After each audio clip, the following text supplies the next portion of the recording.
5 لقاءات ب5 تغييرات ب5 أهداف بهداف بطولة أفريقيا 2010.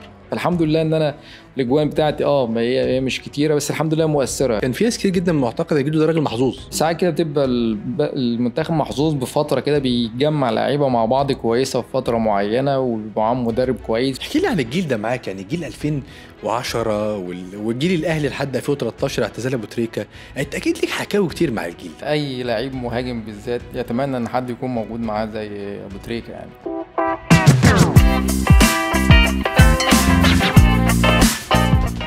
مساء الفل عليكم، وحلقه جديده من نيوتري فيتنس بودكاست. والنهارده حرفيا بمعنى كلمه حرفيا انا معايا اسطوره من اساطير كره القدم المصريه. 30/10/84 في حوش عيسى، مدينه حوش عيسى او قريه حوش عيسى في البحيره، اتولد حد من اساطير الكره المصريه اللي مصر كلها بتحلف بايامه. محمد ناجي جدو، كابتن مصر. ازي حضرتك، عامل ايه؟ الله يخليك يا دكتور. وحشني جدا. وانت كمان. طمني عليك. الحمد لله زي الفل. حوش عيسى. مبسوط جدا ان انا موجود معاك. حبيبي يعني. حبيب قلبي. حوش عيسى والبحيره. طبعا. يعني الطفوله بادئه من مركز شباب حوش عيسى، صح كده؟ صح. مش هقول لك هبدا من هناك، بس اسمح لي ابدا معاك بتاريخ كده. انا شخصيا دورت ورا تواريخ كتير قوي الكابتن جدو، فهبدا معاك من 4 يناير 2010. 2010 استاد راشد، دبي. ماتش مين؟ ماتش مالي. الله يفتح عليك. اول ماتش ليا مع المنتخب، واول هدف دولي. اول هدف ليا مع المنتخب كمان كانت مباراة مالي، كانت قبل البطولة على طول. بالظبط. اخر مباراة ودية قبل ما نسافر انجولا عشان نلعب البطولة. الحمد لله قدرنا ان احنا نكسب 1-0، وانا ان انا جبت الجون ده فرق معايا جدا، اداني ثقة في نفسي كبيرة جدا، فرق معانا في حياتنا. فقبل البطولة اداني ثقة ان كان في كمان كلام كتير جدا على انضمامي، كان مع الكابتن حسن شحاتة وقتها. فان انا اروح واول مباراة تكون قدام مالي، كان فريق برضو قوي كبير جدا ساعتها. ومباراة ودية، وكان الملعب كان مليان في الامارات. دايما الامارات الجمهور بيجي لنا كتير جدا، والحمد لله انا قدرت انزل شوط تاني وقدرت اجيب جون، فاداني ده ثقة كبيرة جدا ان شاء الله يكون ليا دور في البطولة اللي جايه يعني. بدأنا زي ما انت قلت كده حوش عيسى، مركز شباب حوش عيسى كان سنة كام لو تفتكر؟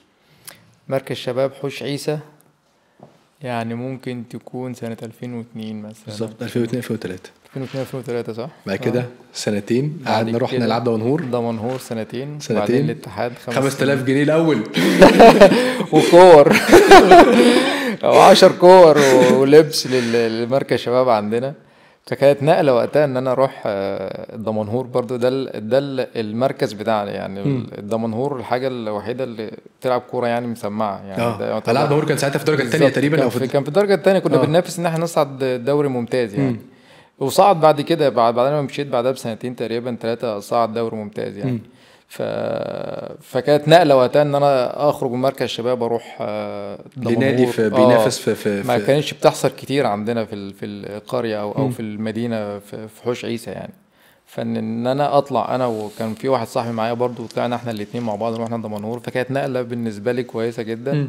الحمد لله عملت سنتين كويسين جدا. يمكن المدرب اللي كان موجود وقتها كابتن حسين كوم، الله يرحمه، كان هو المدرب اللي شافني وهو اللي جابني من مركز الشباب، الله يرحمه طبعا. والحمد لله وعملت سنتين كويسين. كنا دايما بنلعب البحيرة قريبة من اسكندرية حقيقي، صح. دايما في نفس المجموعة كنا بنلعب فرق من اسكندرية. كان في سموحة وكان في كروم وقتها كان موجود، صح. كان بينافس وكمان كان في الأولمبي. فكنا بنروح نلعب في اسكندرية على طول ماتشات. الحمد لله السنة الأخيرة بالذات دي، السنة الثانية، احنا كنا بننافس بقوه ان احنا نصعد دوري ممتاز يعني. فلعبنا ماتشات كتير في اسكندريه، والحمد لله ان انا كنت هداف الفريق وقتها، وكنت هداف المجموعه تقريبا. كنت هداف المجموعه بحري معظمها. فالاتحاد شاف من الوقت ده بقى 2005 بالظبط. كابتن طلعت يوسف 2005 كابتن طلعت يوسف المدير الفني للفريق وقتها. وكان الحاج محمد مصلحي ورئيس النادي الحالي كان موجود، كان نائب الرئيس. وكان في امين الصندوق هشام ترك. هم دول هشام ترك، صح، هو اللي كان ساعه في صفقه جده ب 350,000 جنيه ساعتها. بالظبط. حافظ الارقام كلها. فشافوني ان انا العب وتابعوني كذا مباراه. ان دمنهور زي ما قلت كانت قريبه، ورحت لعبت ماتشات كتير في اسكندريه. بس فالباشمهندس هشام ترك هو بقى اللي تولى مفاوضات مع رئيس نادي دمنهور وقتها. والامور مشيت برضه. كان مبلغ وقتها كان مبلغ كبير، كبير 350,000 جنيه في لعيب جاي من الدرجه الثانيه بالظبط، من الدرجه الثانيه، وكان مبلغ كبير جدا، وما كانش برضه بتحصل حد حقيقي من حقيقي. حوش عيسى يروح دمنهور بعدها بسنتين يروح الدوري يلعب دوري الممتاز. ممتاز. بالظبط، فاهم النقله، فاهم يعني ما كانتش بتحصل كتير يعني. بس فالحمد لله من هنا بقى بدأنا ان شاء الله. انا ليه الحمد بداتها لله. معاك من تحت خالص؟ كان في ناس كتير جدا معتقده جدو ده راجل محظوظ، ان الراجل ده يعني عادي يا باشا، موفقين في بطوله، الراجل ده كان بينزل يجيب جون وخلاص وبعد كده منها للاهلي والسلام عليكم. لا، إن في تعب، في أكيد تعب، طبعاً. وفي الناس. الراجل ده من مركز شابو زي ما كان مش من بيتريق تحت. كور، بيقول لك احنا كانت صفقه فلوس وكور، ده كلام حقيقي. يعني جبناها من تحت خالص. يمكن زمان ما كانش فيه كمان سوشيال ميديا، فما كانش باين اي حاجه. حتى واحنا بنلعب في الاتحاد قعدنا 5 سنين نلعب ونعمل ماتشات جامده جدا، محدش حاسس بينا. صح. عكس دلوقتي، كل مباراه دلوقتي دوري ممتاز بتتذاع. كان وقتها بس على ايامنا كان اهلي وزمالك بس اللي بيتذاعوا تمام. في التلفزيون، وبقيه الماتشات بتبقى بيجي في حصاد الخبر الاسبوع بس، في ايوه بقى حصاد حصاد الأسبوع. الاسبوع في الاخر يجيب لك جون ولا بتاع، لكن ما بتاخدش الصيت اللي هو موجود دلوقتي. فبالتالي انت كنت بتشتغل 5 سنين 6 سنين في صمت. وبتقدم كل قوه ومحدش حاسس بيك، حقيقي. فاهمني؟ حقيقي. عشان كده في النهايه الناس لما كابتن حسن شحاته اختارني المنتخب، الناس ما تعرفش اللي كان بيحصل قبل كده ايه، ده مين ده، فاهم؟ عشان ما يكونوش يعرفوا، لان ما فيش سوشيال ميديا وقتها، ما كانتش قويه زي دلوقتي. انت ازاي جايب لنا واحد بره اهلي وزمالك مش معروف، وكان وقتها كان ميدو كان موجود في القايمه وخرج من القايمه، وكابتن حسن شحاته خرجه بالظبط. فالناس زمان كانت بتشتغل كتير جدا، وكان كان في لعيبه كتير جدا كويسه في انديه تانية برضو، ما كانش واخده الصيت زي دلوقتي. لان زي ما قلت لك ما كانش في اذاعه للماتشات كلها. كان ماتش الاهلي والزمالك اللي كان بيتذاع طول الموسم حقيقي. يعني انت بيذاع لك 4-5 ماتشات بس. دلوقتي ال 34 مباراه بتتذاع كلها، والناس بتتفرج وتلاقي قناه 2 و3 بالظبط 2 و3 يعني. والسوشيال ميديا كمان دلوقتي بقت مفتوحه جدا، فعلى ايامنا ما كانش ده موجود. فان حد يطلع من الظروف دي كلها ان هو يسمع ويروح منتخب مصر، فده وقتها برضو ما كانش معتاد يعني. ده اللي يحصل. انا من الجيل ان حد كمان معلش على المقاطعه عبد الرحمن، ان ما حدش من الاقاليم برضو كان بيروح، قليل جدا. صح. كان دايما حتى الاهلي والزمالك وانديه القاهره هم كانوا بيختاروا. مفيش حاجه اسمها بس من الاتحاد، اصل من الاتحاد ولا من مصر يعني، كان قليل يعني. ايوه بالظبط يعني. الاسماعيلي كان لازم ياخد الدوري عشان خاطر منه لعيبه تروح منتخب حقيقي. صح. فبس فالكرة زمان كانت مختلفة عن دلوقتي. فالكلمة اللي انت كنت بتقول ان هو كان ممكن يقولوا انه محظوظ ولا بتاع، ما الناس ما كانتش تعرف قبل كده انا وانا بدور حضرتك في الحلقة دي، لا انا عرفت حاجات كتير جدا عن محمد ناجي جدو. يا جماعة الراجل مش مجرد يا جماعة اصل هو كان في الاتحاد فكابتن حسن قال لك هاتوا الراجل ده عشان اصله بيصلي فخش واتفائلت بيه بالتغيير. لا الموضوع اكبر كده بكتير. لا خالص. وبعدين الناس ما تعرفوش، الناس بتقول ان كابتن حسن هو اختارني في 2010. لا انا انضميت منتخب كابتن حسن 2005. صح. اول سنه في الاتحاد كان هو مسك الاتحاد قبل كده تقريبا فتره، فهو متابع الدوري، كان بيجي يتفرج على ماتشات كتير. وكنت انا رحت تجمع منتخب، كنا بنلعب باراجواي، كان في اسكندريه المباراه دي وخسرنا فيها 1-0، وكنت انا انضميت للمعسكر المنتخب وقتها. بعدها حصل لي اصابه في طويله لسه عايز اسالك على بتاعت ماتش دبنا ماتش اسكتلندا ماتش ودي، فحصل لي اصابه فبعدت. فبعد كده كابتن حسن دخل 2006 فخد البطوله فكمل بالجيل اللي معاه 2008. كان ماتش ابردين ده فرقه اسكتلندي. كانت الاصابه دي كانت فرقه، كان في دوره وديه كان فيها المقاولين والاتحاد وابردين، وكان في فرقه رابعه كده مش فاكرها بالظبط. 2007 انت جالك اصابه قعدت فيها حوالي 7 شهور يا كابتن. قعدت فيها كتير. جالي كسر في وش الرجل اللي هو في عظمه النافيكولار. قعدت فتره مش عارف ايه السبب. مش عارف برضه ما تابعت. كانت الداتا ان في مس التشخيص مش قادرين نوصل لكابتن بالظبط. انا مش عارف، انا بحس بوجع واروح اعمل اشعه مش باين فيه، مش باين حاجه في الاشعه، فالدكتور بيقول لي ما فيهاش حاجه، وانزل العب موجوع بعد نص ساعه ولا ساعه في التمرين او في الماتش احس رجلي فيها نار من جوه. حد دكتور هو اللي اكتشف الموضوع ده. دكتور نادي المقاولين كان وقتها الدكتور احمد القصبجي. احمد القصبي. الدكتور كان في نادي المقاولين وقتها، هو اللي قال لي اعمل لي اشعه رنين، وهو اللي اكتشف الاصابه بالظبط. فجبست، قعدت في الجبس فتره كبيره، وبعدين فكيت الجبس وبدات ارجع واحده واحده. بقى كان الاتحاد وقتها زي ما قلت الكابتن حسن بقى خلاص خد 2006 وبقى معاه جيل ماشي بيه بالظبط. وقعدنا الاتحاد قعد فتره لحد ما قدرت ان نرجع تاني بقى في 2009 مع كابرال لما جه مسكنا صح. الامور بدات تتحسن يعني معانا. تاريخ كبير ده. بص انا عايز اتكلم معاك بقى في بطوله افريقيا دي لوحدها، بس احنا يعني خلينا نفرد لها كده كلامها. احنا رجعنا من انجولا على مشكله كبيره. محمد ناجي جده في الاهلي، لا محمد ناجي جده في الزمالك. وبعد كده لا ده طلعت مشكله قضائيه وحسمت لصالح محمد، والراجل راح الاهلي بتوقيع غرامه وخلصت على كده. احكي لي على التجربه دي يا كابتن محمد. يعني انت فتره الاهلي طبعا 5 سنين، وكان في فتره طبعا هال سيتي. يعني انت من 2015 تقريبا صح كده؟ 2010 2015 بالظبط لحد 2015.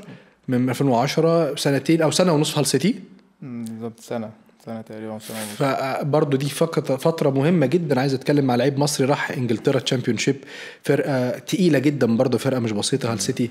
فاحكي لي عن فتره الاهلي كده كبدايه. احنا دخلنا الاهلي وفي جيل اساطير بقى، يعني الله يعينك ويعيننا ويعزك على الايام دي. جيل مرعب اكيد كان طبعا. لسه طبعا كابتن ابو تريكه في النادي الاهلي، بركات، وليد سليمان، شادي محمد، ليله. يمكن وليد بعدها بسنه هناك. بس انت زي ما قلت يعني كان جيل مرعب في النادي الاهلي وقتها، يعني واخد بطولات افريقيا وثالث عالم. ان حد يدخل في التشكيله ويدخل معاهم ما كانش بيبقى الموضوع سهل يعني. فبالنسبه لي كانت فرصه جيده جدا ان انا العب في النادي الاهلي. كان حلمي من الطفوله ان انا اكون موجود في النادي الاهلي، ان انا العب في النادي الاهلي، خصوصا ان احنا عائلتنا كلها اهلاويه. النادي الاهلي قعدت فيه 5 سنين، عملت فيهم كل حاجه الحمد لله. خدت كل البطولات، كان دوري او سوبر او 2 دوري، بطوله افريقيا، واحده افريقيا و2 سوبر مصري وواحد سوبر افريقي، سوبر افريقي، ولعبت كاس عالم انديه، واحترفت من خلال الاهلي اعاره. فبالنسبه لي فتره النادي الاهلي بعتز بيها جدا، ان هي فرقت في مسيرتي طبعا كلها. يمكن انا كنت واخد بطوله افريقيا قبل ما اروح النادي الاهلي، لكن الفتره بتاعت النادي الاهلي بالنسبه لي فتره خاصه جدا، لان انا شفت فيها كل حاجه يعني. زي ما قلت شفت فيها انتصارات، شفت فيها هزايم، فترات صعبه كان في نهايات افريقيا، في فترات صعبه جدا، يمكن حادث بورسعيد كمان ويمكن حوادث كانت موجوده في الوقت ده. فبالنسبه للنادي الاهلي انا شفت فيه كل حاجه كويسه وحاجه فرح، وشفت فيه حزن، وشفت فيه بطولات، وشفت فيه هزايم. فبالنسبه لي 5 سنين في النادي الاهلي دول عملت فيهم كل حاجه يعني، ان انا اقدر اعملها، وان انا مبسوط جدا في فترتي مع النادي الاهلي يعني. بص انا عايز اسالك على حاجتين، حاجه ليها علاقه بالاكل او التغذيه عموما، وحاجه انا ما اقدرش افوتها خالص. ان انا قاعد قصاد واحد اخيرا لعب مع محمد ابو تريكه، زامل محمد ابو تريكه. وانت عارف عند حد جمهور الاهلي وعند المصريين عموما، مش جمهور الاهلي بس، مزامله ابو تريكه دي اكيد ليها يعني طبعها الخاص عندك انت. فاحكي لي عن الفتره دي، مزاملتك لمحمد ابو تريكه في النادي الاهلي.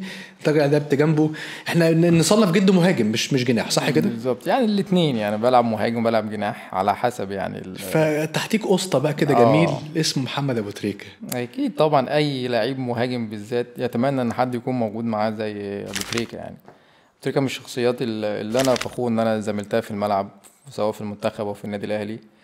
دايما شخصية جميلة، دايما بيضحك، دايما شخصية إيجابية جدا، دايما يعني مثلا ما يقولكش حاجة سلبية خالص، دايما بيديك إيجابيات، دايما بيشجعك، بيحمسك، طاقة إيجابية كده يعني موجودة في أوضة اللبس وفي النادي الأهلي. ما تسمعلوش صوت خالص طول التمرين وطول الماتشات وطول الفترة اللي هو كان موجود فيها.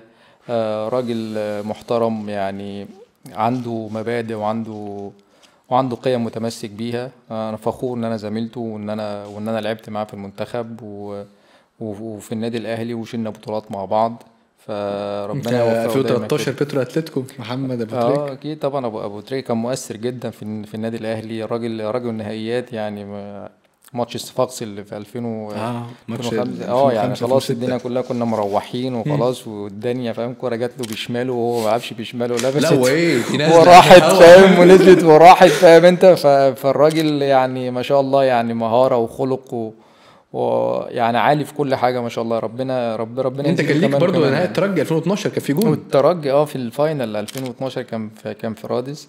ده كانت قصة برضو ان البطولة دي كانت ماتش كان عندنا تعادلنا 1-1 عندنا في اسكندرية، فكنا رايحين هناك ماتش صعب جدا، فما عندناش اوبشن غير ان احنا نكسب وتكسب فرادس والترجي والترجي والجمهور متقفل، والترجي والجمهور مقفل الملعب، والترجي وده كان فرقة تقيلة، كان مساكني كان ساسي وكان لا كان يعني كان فرقة تقيلة جدا يعني. ان انت تروح هناك ان انت تدخل الملعب على بانر اللي هم خلاص كسبانين ورايحين اليابان، فاهم، حاطين كان ساعتها اليابان كاس العالم، مش كاس العالم اللي يكسب هيروح كاس العالم خلاص. احنا في شهر 11 وتقريبا كاس العالم بتبقى في شهر 12 يعني بعدها بشهر او يناير ماكسيمم بالظبط. ايوه بالظبط يعني. فانت داخل المباراه ان انت خلاص ان هم بيحتفلوا بالمكسب بالظبط، ان انت متعادلين 1-1 يتعادلوا 0-0 على ملعبهم خلاص ياخدوا البطوله يعني. حقيقي. فالحمد لله نزلنا عملنا ماتش كبير جدا، كل اللعيبه من اول شريف اكرام كان حارس مرمى لحد سيد حمدي كان المهاجم وقتها. سيد حمدي فكل الناس اللي كانت موجوده عملت ماتش مش طبيعي بصراحه يعني، ودينا ان احنا نكسب هناك 2-1 وضيعنا كمان ضربه جزاء في الاخر. فكان بالنسبه لي ده احسن نهائي النادي الاهلي لعبه بره ملعبه. دايما نقول مثلا من احلى مباريات محمد ناجي جدا اكيد طبعا كذاكره، مش فكره طبعا ان انت كمان تجيب جون في نهائي بيبقى جون مؤثر كمان. فبالنسبه الاجوان دي هي اللي بتعيش مع الناس، فاهم، ان انت تجيب جون وجون في نهائي بطوله وان انت تكسب البطوله ده طبعا بيبقى من احسن الاهداف اللي انت بتجيبها في تاريخك يعني. كانت فتره جميله فتره الاهلي اكيد طبعا، زي ما قلت لك كانت شفت فيها كل حاجه، عارف ان انت زي الحياه شفت فيها مكسب وخساره، وشفت فيها حزن يعني على الحوادث اللي حصلت، وشفت فيها بطولات واحترفت من خلالها ورجعت تاني النادي الاهلي. فبالنسبه لك ان انت عملت كل حاجه في النادي الاهلي وخدت فيها بطولات يعني انت دقت كل حاجه ولعبت كاس عالم يعني بالنسبه لي اي حد مش هيقدر مش هيكون عايز يحقق اكتر من اللي اتحقق ده حقيقي. اكيد يعني. فانا فخور بالفتره اللي انا كنت فيها من السؤال التاني ليك اللي كنت بقول لك عايز اساله لك لحد كان لاعب في الجيل العظيم ده وليد، ان انا عاشرت محمد ناجي جده فتره تدريبك حاليا في نادي بيراميدز. انا شفت رجل رغم ان هو يعني بيقولوا خلاص معتزل كوره، راجل مدرب حاليا، بس كميه اهتمام بموضوع الاكل انا مش فاهمه. يا عم انت ناوي تلعب ولا انت مغفلنا ولا انت ايه المشوار في ايه؟ طيب اخش على الغدا بتاع الفرقه عبد الرحمن ايه الكلام، رز ايه معلقتين ايه مش عارف ايه، حته الستيك حته الفرخه، قلت عادي ماشي راجل مظبط اكله شويه. نصحى على الفطار ندور على الشوفان ندور على الزبادي نعمل الاومليت. كابتن جدو انت ايه كلام على ناوي ايه؟ اكيد ده مش وليد دلوقتي. لا طبعا انا نفسي اعرف الباك جراوند بتاع بقى اهتمام الراجل الطيب ده بقى بالنيوتريشن والتغذيه، وهل ده من ايام بقى نقول بره احترافك ولا الاهلي ولا سابقا حتى عند كله؟ لا ده بصراحه انا نفسي اعرفه من راجل بيقول لك خلص كوره ومع ذلك لحد النهارده انا شايف الله اكبر التزام بالاكل غريب. اكيد ان انت التغذيه ده جزء مهم جدا من حياه لاعب الكوره او حياه الرياضه عامه يعني. يمكن احنا زمان ما كانش فيه توعيه كبيره بشكل موضوع التغذيه زمان، عكس دلوقتي كل فريق ما شاء الله بقى عنده دلوقتي دكتور تغذيه. الناس دلوقتي بقى تروح لدكاتره التغذيه بره. في الاول زمان ما كانش فيه الموضوع ده. فبالنسبه لنا احنا كنا بنرتجل كده، فاهمنا يا دكتور يعني ما فيش حاجه دلوقتي، ما عندناش دكتور عبد الرحمن يقول لنا لازم تاكل كذا كذا كذا، ما كانش موجود عندنا زمان كده. كنا احنا بناكل اي حاجه، الدنيا ماشيه. ايوه بالظبط. انا عايز اقول لك انا كنت الدنيا ماشيه. قابلت كابتن شويه يقول لي لا بص يا عبد الرحمن كنا نعرفه ان لازم الملفيه قبل الماتش، لازم اخد الشاي والملفيه بالظبط. فالناس كانت بتضرب اي حاجه بتقابلها، ما كانش فيه توعيه بالنسبه لموضوع التغذيه، عكس دلوقتي. لما رحت انجلترا ولما حتى بدأت اشتغل مدرب، الموضوع ده بالنسبه لي بقى مهم جدا. لما احنا خلصنا كنا احنا بنروح التمرين من الصبح مثلا الساعة 9 الصبح، لازم بنروح على الفطار. بعد الفطار بيبقى تمرين الساعة 10 مثلا 10 ونص. بعد الفطار لازم نتغدى في النادي، كلنا نمشي يعني بنمشي الساعة 3 4 مثلا. لو كان عندك تمرين الصبح بتخلصها، وبعدين مثلا ممكن بتاخد بروتين شيك عندك بعد. انت مش بتتجمع قبل التمرين بساعة وتمشي بعدها بساعة؟ لا خالص، انت كنت بتيجي بدري على الفطار قبل التمرين، وبعدين تتمرن، بعدين تقعد مثلا لو في عندك تمرين في الجيم او حاجة تاخدها، وبعدين تيجي داخل تتغدى، وبعدين مروح البيت بقى على الساعه 3 4. من الساعه كام؟ من الساعه 9 الصبح ويكون في النادي موجود موظف بالظبط شغال. انت شغال طبعا. الموضوع ده موضوع النيوتريشن ده من وقتها انا بدات اخد بالي من الموضوع، وموضوع الميه كمان. ان انت دايما ما كناش مهتمين بالميه. انا بتكلم مع لعيبه في شرب الميه ده ولا كاني بتكلم في حاجه قله ادب. والله يا جماعه اشربوا ميه، يا كابتن اشرب ميه حبيبي، عايزين 4 لتر ميه. 4 لتر ميه. الموضوع ده اتعلمته بره جدا، ان انت لازم كنت بتروح بيعمل لك تيست كده اول ما تدخل. ايوه قول بقى، قول النبي قول. اول ما تدخل تيجي عامل مثلا عينة بول لازم يشوف كده، لازم يشوف لونها، لون البول، وحاجه اسمها السبيسيفيك جرافيتي اللي هي بتثبت انت شارب كميات ميه كافيه لجسمك ولا انت معطش جسمك ولا انت محتاج ميه تانية. فاللون لو تقيل جدا، لو اصفر جدا، يبقى انت محتاج تشرب ميه. الراجل ده بيحكي في حاجات 2013 بالظبط، 2013 2024 يا اخوان. انا ما كنتش اعرفها يعني، زي ما قلت لك ما كانش عندنا تعويه بالحاجات دي. بدات الواحد يركز فيها لما رحت انجلترا، فاهم ان هو بيعمل لك كده لو اللون اصفر زياده فانت محتاج تشرب ميه كتير. لو اللون خلاص اللي هو اصفر اللي يبقى خفيف كده، فانت مش محتاج تشرب ميه كتير. كهرماني كده او مبيض بقى. ايوه بالظبط، يبقى انت كده خلاص تمام. لكن بيبقى في ليفلز كمان. لو انت مثلا صفر خلاص بيقول لك انت ازاي كده لازم تشرب ميه دلوقتي حاجه.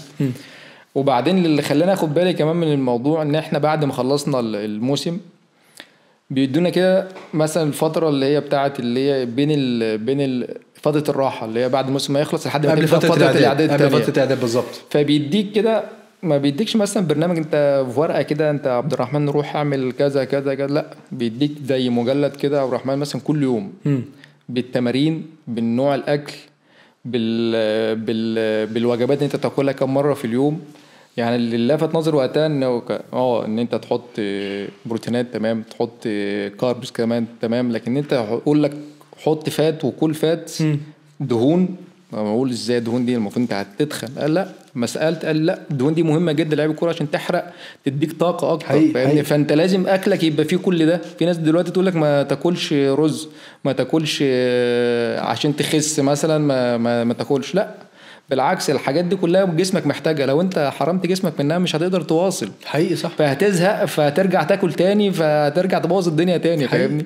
فهي الحاجات دي كلها يعني الحاجات دي كلها انا خدت بالي منها زمان يعني. ودلوقتي كمان لما بقيت مدرب، يعني التدريب برضو لما انت تتكلم اللعيبه عندك بالنسبه لك انت عبد الرحمن، ان انت اهم حاجه كمدرب ايه او كجهاز كله، ان انت توصل باللعيبه دي لاعلى مستوى. صح ولا لا؟ صح. بالنسبه لي انا بيبقى فيه كده حاجات، يعني حاجات مهمه جدا لازم المدير الفني ان هو يقدر يعليها في اي فرقه، اللي هي مثلا كوميونيكيشن، اللي هو CDEF. سي اللي هو كوميونيكيشن، الدي ديسيشن ميكنج، ان انت لازم يكون عندك قرارات. بالظبط، قرار سريع. الاي اللي هو الاكسكيوشن اللي هو التنفيذ. بالظبط. كل ده هيبقى كويس امتى؟ لما الاف اللي هو الفتنس بتاعك يبقى عالي. كويس. بالظبط. الفتنس بتاعك هيبقى كويس ازاي؟ بالبنزين، بالاكل والنوم والريكفري بتاعك. بالظبط. فانت لو انت اكلت كويس وعملت ريكفري كويس ونمت كويس، بقى الفتنس هيبقى كويس، عندك الفتنس بتاعك كويس، هيبقى عندك بيتر كوميونيكيشن، بيتر ديسيشن ميكنج، بيتر ايه اكسكيوشن. فهتبقى عندك وصلت لاعلى مرحله. فبالنسبه لي انا النيوتريشن هو ده الاساس بتاع اللعيب الكوره اللي هو لازم يهتم بيه اكتر. ان هنا بيقول لك فني وبدني، لا الحاجات دي مهمه جدا. زي انت ما تتمرن فني وتتمرن بدني وتتمرن تكتيكي، لازم يعني انت كمحمد ناجي جد المدرب مقتنع بقيمه التغذيه. اصل عايز اقول لك ان في مصر هنا في مدربين مقتنع ان التغذيه دي حنكش. لا حنكش ازاي؟ والله العظيم بيقول لك ده صرف في الفاضي ومين هيعمل ايه وانا مش فاضل الكلام ده. واقسم لك ده كلام من مدربين في الممتاز هنا. ازاي انت يعني انت جسم اللاعب ده هو ده راس مالك. ان انت لازم زي انت العربيه مثلا لو انت حاطط لها بنزين مثلا اي كلام وبدات تحط لها بنزين 80 مثلا وهي عايزه قبل بقى مع بتكركر الموتور عندك بيهنج بيقف منك في الطريق، فاهم؟ صح. بالنسبه لك جسمك برضو الاكل اللي انت بتدخله لجسمك ده هو اللي بيحركه. فانت لو مدخله جانك فود ومدخله اكل مش مظبوط ومدخله اكل اي كلام، فبالتالي انت مش هتقدر تتمرن كويس. لكن انت مدخله اكل كويس جسمك هيقدر يشيلك. ان انت زي ما قلنا ان انت يكون عندك اداء احسن في الملعب، ان انت يكون سعرك بيعلى، عندك امكانياتك بتعلى، بتتطور. الحاجات دي كلها بتبقى مهمه جدا. انا بالنسبه لي كمدير فني انا عايز اللاعب جاي التمرين جاهز انه يتمرن، ما اطلبش منه حاجه الاقيه مش قادر يجري. انا يمكن من اكتر الحاجات اللي لفتت انتباهي برضه في التعامل مع كابتن جدو فكره انت كمدرب انت بيع البيعه. يعني ايه بيع البيعه؟ يعني انا المدرب بتاعك هو صديقي اللعيب الكوره، انا عامل في الاكل اكتر من اياتها واحد فيكم. يعني انت النهارده افضل مثال للعيب عندي في الفرقه هو المدرب بتاعه. بالظبط. المدرب يا جماعه جاهز ينزل الملعب بكره، يعني هو هاتوا له كوره واسترزات ونزلوا الملعب. بالظبط. انت المدرب برضو لازم تبقى قدوه للعيبه في جسمك وفي شكلك وفي حتى في طريقه اكلك. ما ينفعش ان انت تلاقي مثلا بتاكل مثلا عامل اكله دسمه قد كده واللعيبه بتاكل هناك حقيقي صح بالظبط في يعني في الجيش بقى في الجيش وانت قاعد جنبهم بتاكل حاجات كده. ما ينفعش، لازم تاكل زي الاكل بتاع اللعيبه. يعني احنا بنتكلم في تجربه وليده فتره الاحتراف في انجلترا، كانت بدايه الموضوع ده. اكيد. قبل كده هل بقى، ونقولها بصراحه، هل ساعتها كانت المعلومه غايبه عن كابتن جد؟ هي كانت غايبه طبعا. انا زي ما قلت لك يمكن اللي فادني في جسمي ان انا مش اكيل قوي، لان في وجسمي كمان يعني فكره الاكتساب فيه مش سهله. في اجسام كده فعلا بالظبط، ان في اجسام ما بتتخنش مهما كانت. يمكن انا من النوع ده، ويمكن كمان طريقه اكلي كمان عامه، عشان انا يعني نشأت ان انا بحب الحاجات اللي هي الطبيعيه. يمكن الفاكهه جدا بحبها جدا، خضروات والحاجات اللي مش مصنعه. الحاجات اللي مش مصنعه يمكن ده بحكم شغل مثلا ابويا ان هو كان دايما بيتاجر في الفاكهه والحاجات دي، فانا الفاكهه دي كنت باكل منها على قد ما اقدر يعني. الحاجات اللي هي دايما بتبقى طبيعيه اكتر ان انا كنت بحبها ولا لحد دلوقتي بحبها يعني. ما بحبش السكريات كتير، ما بحبش الشوكولاتات عامه يعني قليل جدا فين وفين كده لما يعني مثلا ما اروحش اشتري شوكولاتات لان انا ما بحبهاش. لو جت قدامي كده مثلا اولاد جايبينها في البيت ممكن ادوق بس. ايوه لو اولاد جايبينها في البيت كده ولا حاجه فاكلها مثلا. فالحاجات دي كلها كانت فارقه معايا. لكن بعد كده اول ما بدات بقى ان انا اعرف معنى التغذيه واهميه التغذيه واهميه الميه، فده كان في بدايه فتره هال سيتي. اكيد بالظبط. كانت فتره مثمره بالنسبه لمحمد ناجي جدا. اكيد طبعا. تجربه جديده ان انت بتلعب في بلد هي اللي عملت الكوره تقريبا، اخترعت الكوره، دوري من اقوى دوريات في العالم. عندك تنظيم وعندك اهتمام بكل التفاصيل موجوده. يمكن الحمد لله يمكن لما رحت كانت اول فتره كانت اعاره من النادي الاهلي، كانت 6 شهور في الاول. 6 شهور كده اعاره ثانيه بالظبط. بعد كده اتجددت 6 شهور. يمكن دول اللي رحت كان الفريق في الشامبيونشيب. الحمد لله لما رحت قدرت ان انا احرز 5-6 اهداف وان انا ساهمت معاهم بصوره كبيره ان هم يصعدوا دوري ممتاز. صعدنا دوري ممتاز بالظبط. فالسنه بعدها لعبنا بريمير ليج، بس جات لي اصابه في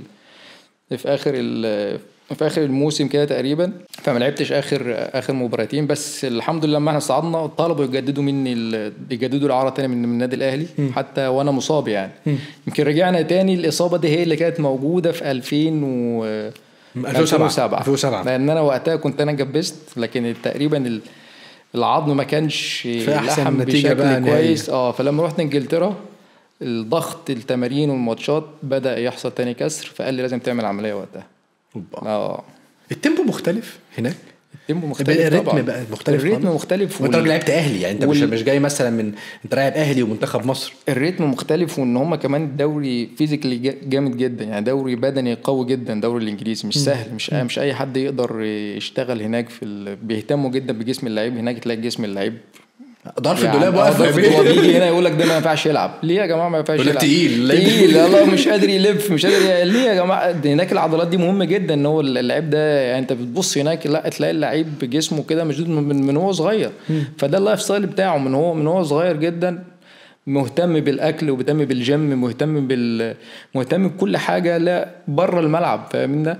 لما بتلاقي جسم كده فبيبنوا لعيب صح. فاهمني؟ فبالنسبه لي ده هناك كان دوري كويس كده. والحمد لله ان انا سبت حتى لما رجعت كمان بريمير ليج. يمكن رجعت عشان كنت عملت عمليه فرجعت متاخر، فما لعبتش كتير. فبالتالي كنت عايز امشي اروح نادي يلعب فيه تاني هناك في هال سيتي. كان جالي برايتون وكان جالي ديربي كاونتي، بس النادي الاهلي وقتها كنت عار قال لي لا لازم ترجع النادي الاهلي. كان وقتها بقى تريكا وبركات كانوا اعتزلوا بالظبط خلصوا. فقال لي احنا محتاجين نرجع اللعيبه بتاعتنا القديمه يعني، ان خلاص اللعيب بركات وتريكا وجمعه بداوا يعتزلوا، فالفريق بدا يفضى من اللعيبه يعني. كان جيل جديد بيتبني في النادي الاهلي ساعتها الفتره دي بالظبط. فرجعت النادي الاهلي. الاهلي احنا لحد زي ما قلت لك 2015 لحد 2015 بعد كده طلعنا على الانتاج. بعد كده انتاج الحربي كانت سنه مع الكابتن شوقي غريب. كانت سنه برضو بحبها جدا. كابتن شوقي يعني صديقك. يعني كابتن شوقي من الناس المحترمه ان انا عرفتها في الكوره يعني من ايام ما كنت بلعب بصراحه. وحتى وكمان اشتغلت معاه راجل محترم جدا. صح في المقاولين. في المقاولين السنه اللي فاتت.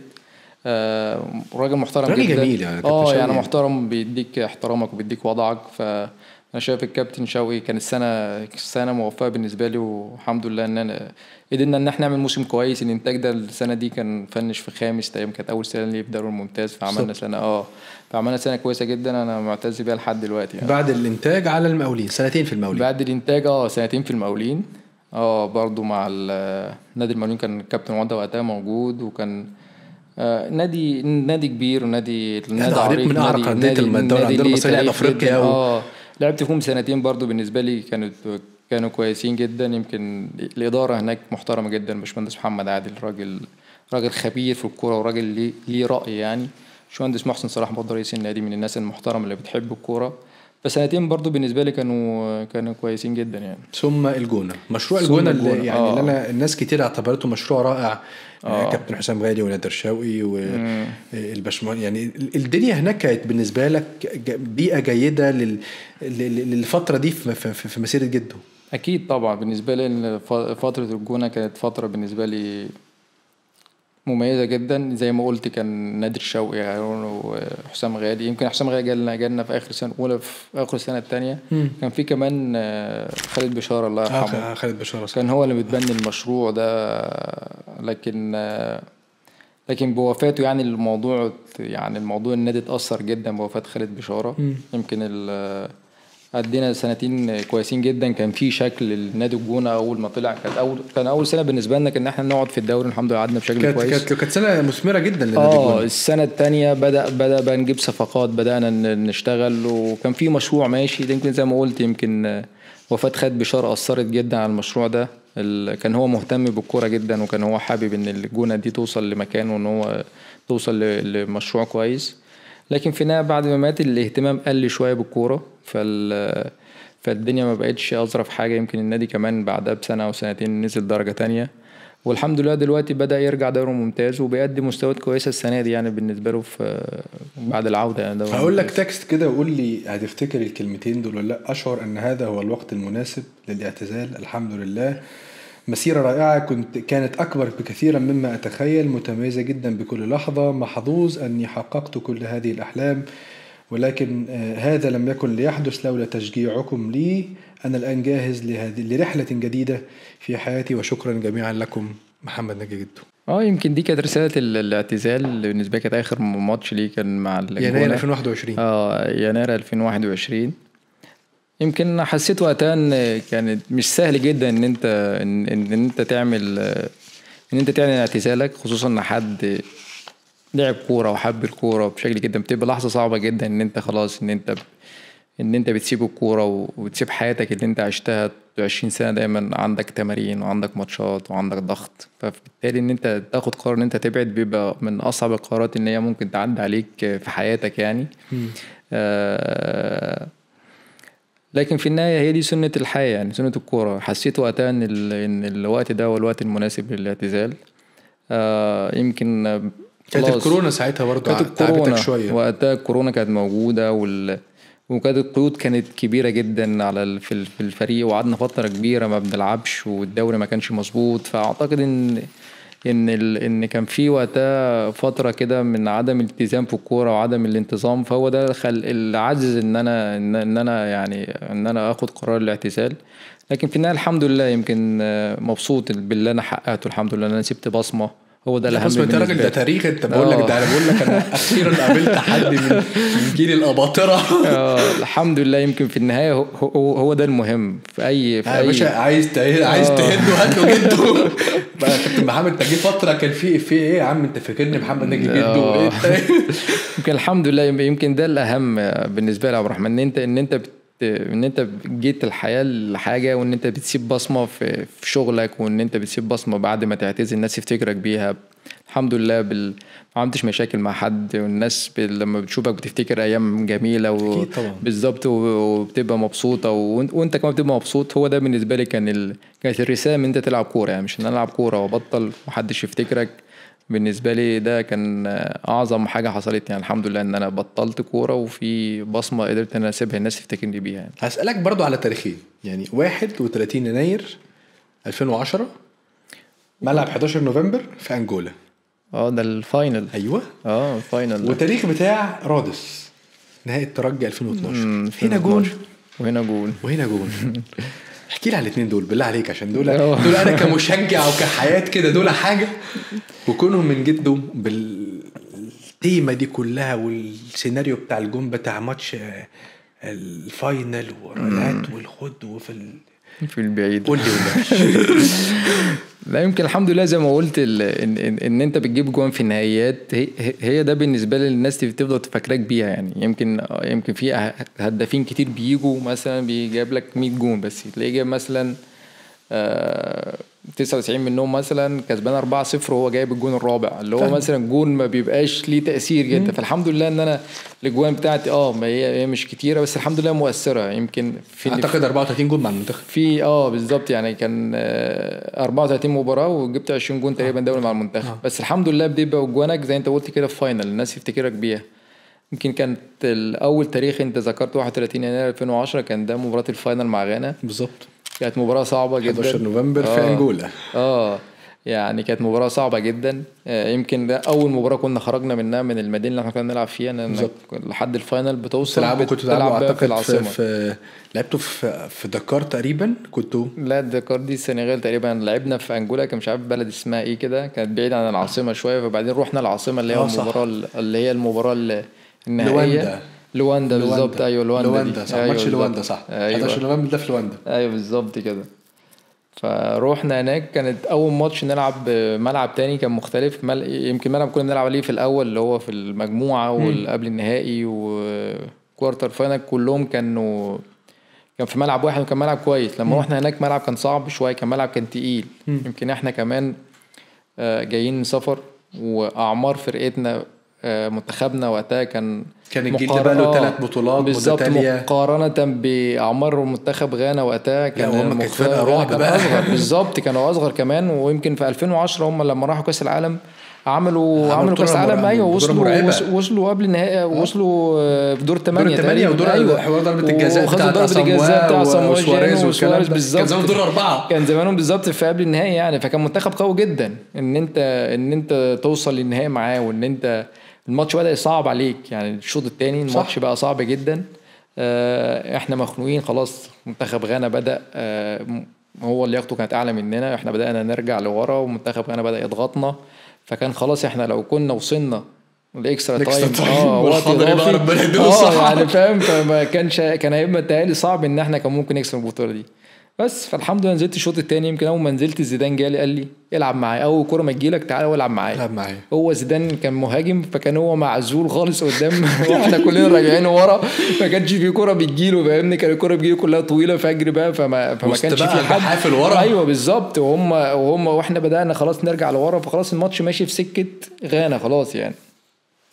فنزلت خدت كوره من حسام غالي، واول ما استلمت الكوره بصيت على زيدان فين بالظبط. فخدت الكوره من ناحيه الشمال ولعبت لعبت مع زيدان وحطها لي بشكل كويس جدا جدا من بين رجل المدافع. يعني مش اي حد ممكن يعملها، لو اي حد تاني مكان زيدان. يمكن زيدان من اللاعبين المهاريين جدا كانت في المنتخب وقتها كان الفتره ديت. حطها لي بشكل كويس بين رجل اللعيبه، الحمد لله استلمتها وان انا قدرت احطها في بطن رجلك بقى في البعيده.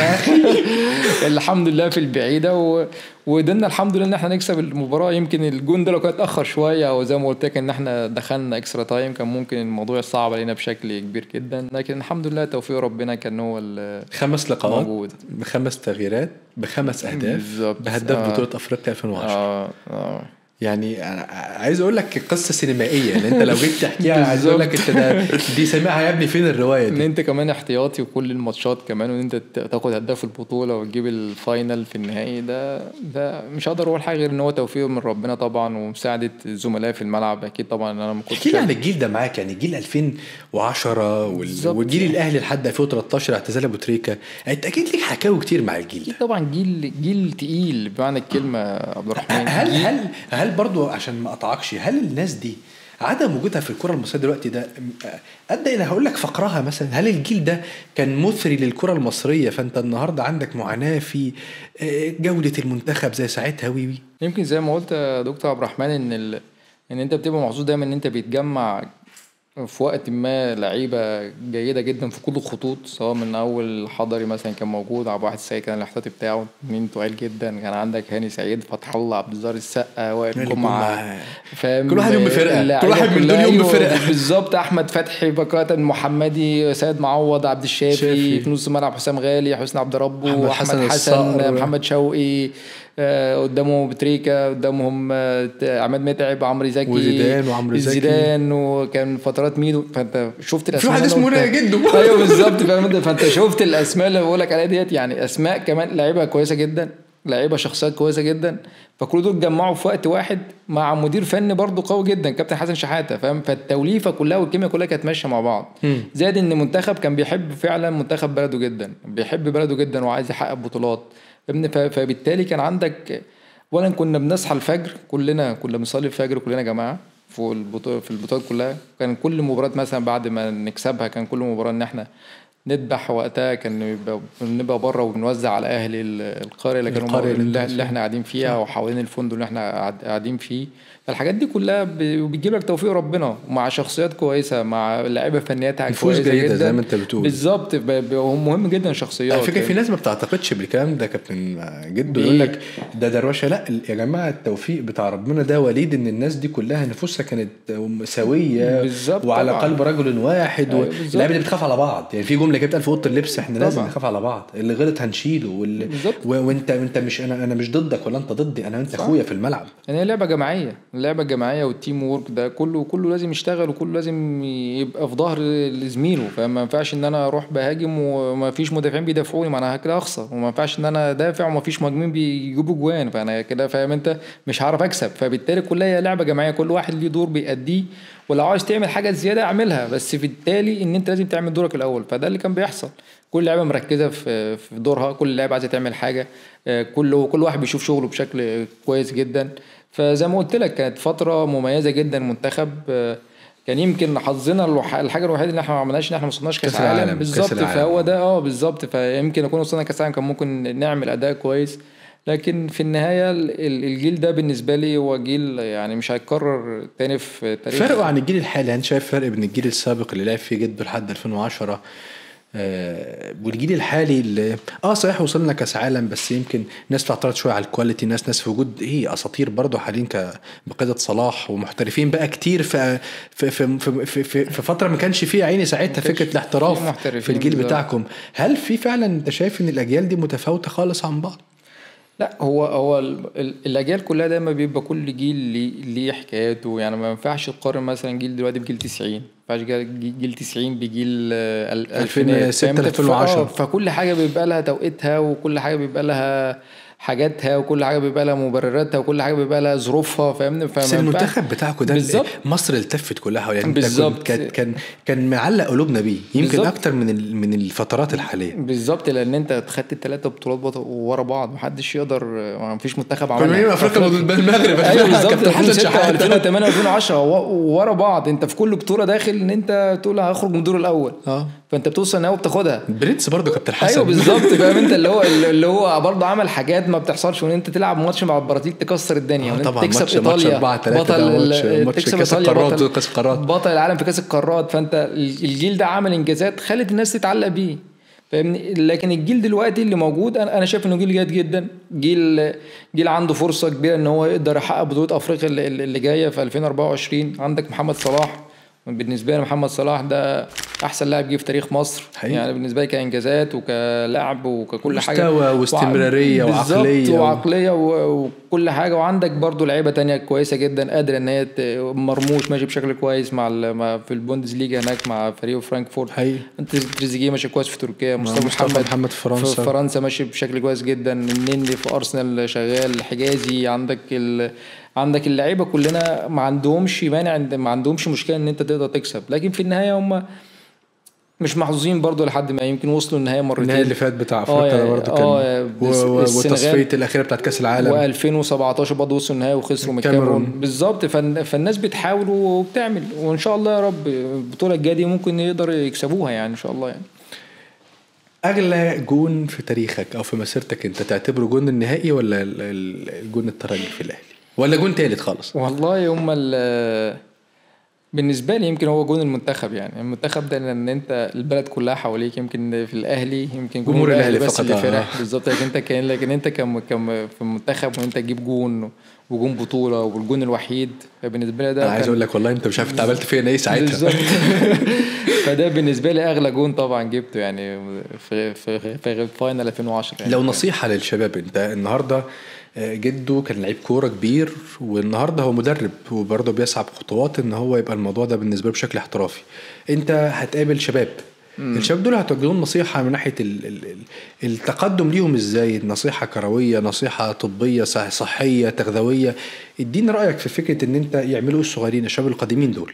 هو بالظبط يمكن انت اللعيبه اللي هي عايزه تبقى لعيبه كويسه، كل كويس، نام كويس، اتمرن كويس. بالنسبه لي دول 3 حاجات مهمه جدا. ان انت تطلع لعيب جيد جدا لازم تاكل كويس، تخلي بالك من اكلك، اللي انت الحاجات اللي تدخلها جسمك، ان جسمك ده هو راس مالك في النهايه، لازم تهتم بجسمك جدا. لازم تهتم بحياتك بره الكوره، ما ينفعش انت تسهر. فكره السهر بقى طبعا بقول لك حياه الطرف ولعب الكره. نام كويس. بالنسبه لك انت النوم ده مهم جدا للجسم، ان هو يستريح وان هو ياخد راحته كفايه، ومهم جدا موضوع النوم. تالت حاجه ان انت تتمرن كويس، التمرين كويس وكل يوم يكون عندك استمراريه. هو ده بالنسبه لك، هو ده الاساس ان اللي هيوصلك لمستوى كويس. انت عندنا في لعيبه تتمرن فتره معينه، تلاقي مدرب ما بيلعبهاش فبتلاقي تنزل تنام تاني. ما انت كده في النهايه هتفضل في نفس المستوى، عمرك ما هتوصل فوق. انا بالنسبه لي التمرين تتمرن كل يوم، يكون عندك استمراريه في التمرين، سواء بتلعب ما بتلعبش لازم دايما تبقى انت بتتمرن، وان انت ده شغلك. لان انت في النهايه انت مثلا متعاقد مع النادي سنه استثمار، انت انفستمنت للنادي. ايوه بالظبط. وانت متعاقد مع النادي 365 يوم مثلا، عقدك بيبقى سنه مثلا. خلينا نتكلم على السنه. انت بتلعب مثلا في الدوري 34 يوم ماتش، 34 ماتش 34 يوم بالظبط. فانت بتاخد 365 عندك 34 يوم الماتش، وعندك الباقي 300 يوم دول تمرين، وده اللي بتاخد عليه فلوس. فانت بالنسبه لنا انت لازم تتمرن كل يوم صح، والمدرب طلب منك ان انت تلعب المباراه تلعب، ما تلعبش تاني يوم تنزل التمرين تتمرن تاكل النجيله عشان تقول المدرب موجود، وتدي اقصى حاجه. لو ما لعبتش بالنسبه لك خلاص انت كده عملت اللي عليك، ما حدش هيطلب منك اكتر من كده. حد نصح جده في مسيرته الرياضيه؟ يعني فكره التقديم النصيحه او النصح، مدربين او ناس اقارب تكن لهم الفضل مثلا حاليا. انا برضو ليه بحب ابرز ده، فكره النصح دايما هي الجايدنس للشباب أكيد دول. اكيد طبعا. بالنسبه لي بين المدربين ان هم بدوا معايا من وانا صغير جدا. يمكن في مدربين فرقوا في حياتي انا في اول ما طلعت. طبعا كان معايا في مركز الشباب في حوش عيسى هناك، يمكن كان في مدربين مرنوني هناك، كان اول ناس بدات معاهم.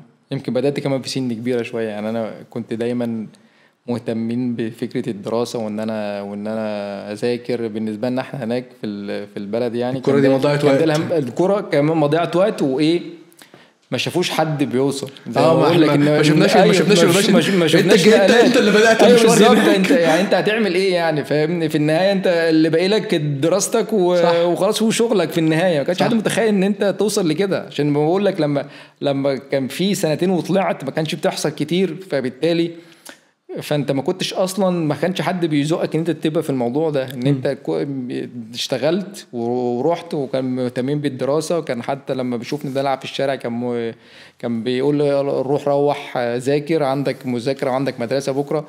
فانت بالنسبه لي ان انا بدات كمان متاخر، يعني مثلا في سن 17 بدات العب كوره في سن 17 سنه 18 سنه. يعني ما كانش فيه بقى عندنا ناشئين ولا بقى اللي هو بقى في الناشئين من 13 سنه ولا 12 سنه مفيش، ولا 10 سنين وداعم الكوره في 10 سنوات. وفي الاكاديميات كان اخرنا كنا بنلعب في المدرسه وبنلعب في الشارع. هو ده لحد مثلا سن 17 سنه. بعدين بدات رحت لعبت مركز شباب بقى السنتين اللي انت قلت لي عليهم دول، وبعدين سنتين في دمنهور. فاهمني؟ فبالنسبه لي اول مدربين بدات معاهم يمكن كابتن محمد بديوي، كابتن مصطفى الزعويلي، كابتن كمال فريد. يعني الناس دي كلها اثرت فيها جدا. ممكن اول مدرب معايا في دمنهور الله يرحمه كابتن حسين خومي، اللي خدني من مركز الشباب مداك من حوش عيسى لدمنهور. ده فرق معايا جدا. كابتن طلعت يوسف اول مدرب ليا في الدوري الممتاز، فرق معايا جدا. وجوده معايا يعني ان هو قدمني برضو بشكل كويس في الدوري الممتاز. والحمد لله ان كان واثق فيا ان انا عملت معاه شغل كويس جدا. المدربين دول بالنسبه لي هم اللي حطوني على الطريق السليم. مين يعني انت دلوقتي بنظره المدرب وفروت كبير اسامه، مين يعجبك في الوقت الحالي من ستايل اللعيبه المصريين؟ تحب مين دي؟ عجبك مين في كوره وعقليه كمان يعني المنتاليتي؟ ستايل اللعيبه المصريين حاليا يمكن انا بالنسبه لي عبد الله السعيد. عبد الله السعيد يعني راجل اكتر راجل شفته محترف من اول ما كان في النادي الاهلي لحد دلوقتي في بيراميدز. راجل بيتمرن كل يوم بقوه جدا، بيتمرن ما بيتكلمش، دايما مركز في تمرينه ومركز في اكله ومركز في جسمه. دايما بتلاقيه في الجيم بيعمل تمارين، بيشتغل على نفسه كتير جدا. يمكن وده مش مستغرب ان هو يفضل لحد دلوقتي من احسن لعيبه في مصر، مع انه سنه دخل قرب 39 بالظبط. لكن بالنسبه لي دلوقتي لما تيجي تتكلم على احسن لعيبه في الدوري المصري لازم تحط عبد الله فيهم يعني حقيقي. فبالنسبه لي عبد الله احمد فتحي برضو. احمد فتحي شوف كل يوم بيبقى عامل ازاي، بيتمرن تمرين كانه لسه عنده 17 سنه ما شاء الله عليه يعني. في لعيبه كتير من بيراميدز انا شايفهم كويسين جدا وعندهم بوتنشال ان هم يبقوا لعيبه كبيره جدا. ابراهيم عادل انا شايف طبعا يعني مهتم بنفسه وماشي، كان ماشي بشكل كويس قبل الاصابه اللي بتجيله. اتمنى ان شاء الله دلوقتي ان شاء الله يرجع تاني يبقى احسن من الاول ان شاء الله يعني باذن الله. هقولها لك برضو بصوره تانية. انت اكتر لعيب ممكن تكون برضو مكيف دماغك مثلا حتى من اللعيبه الاوروبيين، يعني مثل اعلى لمحمد ناجي جده رونالدو طبعا يعني الظاهره ولا كريستيانو؟ الاثنين نزاريو يعني الظاهره ده بالنسبه لي هو ده التوب يعني. انا لسه سالتك ليه جده من الناس اللي هي الفينيشنج عندها كان غريب يعني. انا كنت بسالك هل انت من الناس انت عارف في وحدات تدريبيه كده، فجده من الناس اللي هو يا باشا عارف وصله بس البوكس او ال6 يارد او ال9 واديها له وهو بطن رجله هيسوق ما تشغلش بالك انت.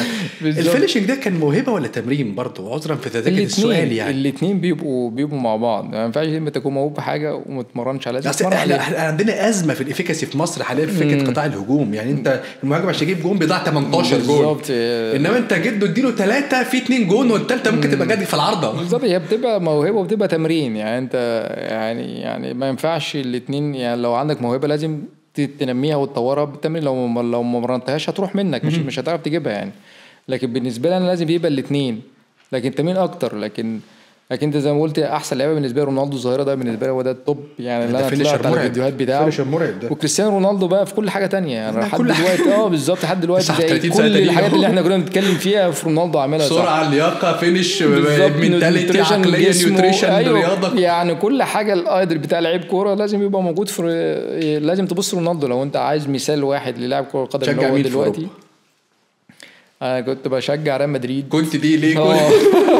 لو مش رونالدو خلاص ما عادش بتفرج عليهم يعني. بس بشجع ريال مدريد يعني ومانشستر سيتي. السيتي صعبين قوي صعبين قوي. جوارديولا بصراحه انت بتلعب الفرقه دي.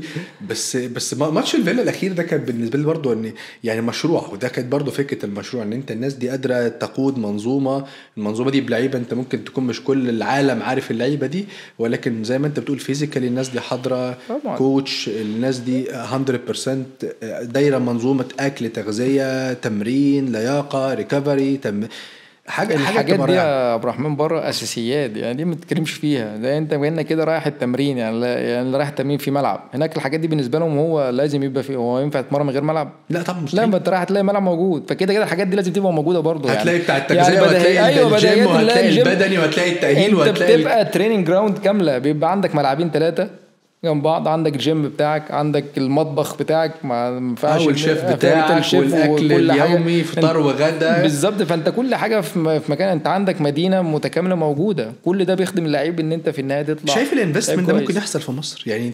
انت راجل لعبت كوره في مصر وايفن حتى بتمرن دلوقتي ستيل في مصر، لكن انت ستيل النهارده المنظور في مصر انت بتيجي مش عارف ساعه قبل التمرين، ساعه بعد التمرين، ومع السلامه.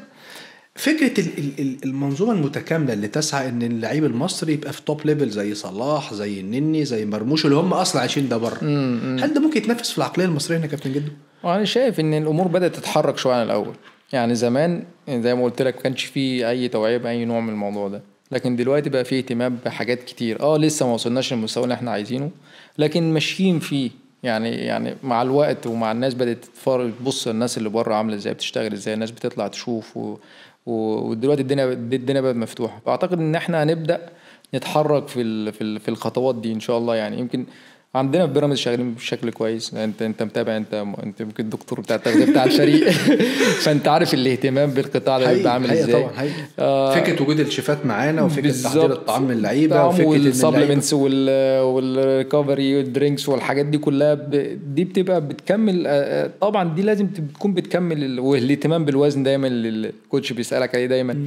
الحاجات دي بتبقى مهمه جدا، بتكمل شغل المدير الفني. يعني الحاجات ديت مهمه جدا بالنسبه للمدير الفني. انا كله مش ملعب بس، مش لعيبه بتتحرك في الملعب. طبعا انت في حياه حوالين اللعيب بره الملعب، بره ال 90 دقيقه. يعني مثلا 90 دقيقه دول الماتش ده بيبقى ده الصوره النهائيه، لكن قبل كده لا، في خليه عمل موجوده من اول العمال لحد المدربين وحد مخططين الاحمال او دكتور التغذيه. عندك كل حاجه بتشتغل ان انت في النهايه بتطلع لك صوره المنتج اللي موجود ده. تعرف فعلا الفريق ده من طريقه لعبه ومن ان انت بتشوفه قد ايه هو محترف، قد ايه هو مهتم بالتفاصيل، فبيبان في الملعب. لو انت عندك فريق مش عندوش الحاجات دي كلها هيبان في الملعب برضه، فاهم؟ ففي النهايه هو الملعب والماتش ده الصوره النهائيه لمجهود النادي كله اللي حواليه يعني. باهتمامه الكبير بالتغذيه رغم فتره اعتزاله، وده كان فعلا سبب النهارده وجودي مع كابتن جدو، ان الناس تعرف ان الراجل ده مش وليد صدفه، مفيش حاجه اسمها حظ، توفيق ربنا موجود. الراجل ده اجتهد من ايام بحيرة وحوش عيسى دمنهور اتحاد سكندري، سنين ما كانتش بتتشاف فيها الكورة. بعد كده وجوده مع المنتخب، يقين كابتن حسن شحاتة بيه، توفيق ربنا وكرمه، اجتهاده هو، اصابات اتعدى بيها. فيش يا جماعة، ما فيش حكاية كده بسيطة وسهلة يعني. جده ده مع زي ما انت شفت الفاينل فيجن بتاعت كاس افريقيا والتتويجات مع الاهلي والمدرب اللي بيكبر دلوقتي، ده كان وراه حكاية كبيرة جدا. شرفتني جدا جدا يا كابتن محمد، ويعني اتمنى دايما كل التوفيق لحضرتك، وشوفك من احسن واكبر مدربين في الوطن العربي والعالم كمان يا كابتن. ربنا يخليك يا دكتور، انا مبسوط ان انا كنت معاك وتشرفت جدا معاك واتبسطت جدا من الحلقه النهارده والكلام معاك بصراحه يعني. حبيبي يا كابتن، اشوفك على خير دايما. ربنا يخليك، شرفتوني، والسلام عليكم.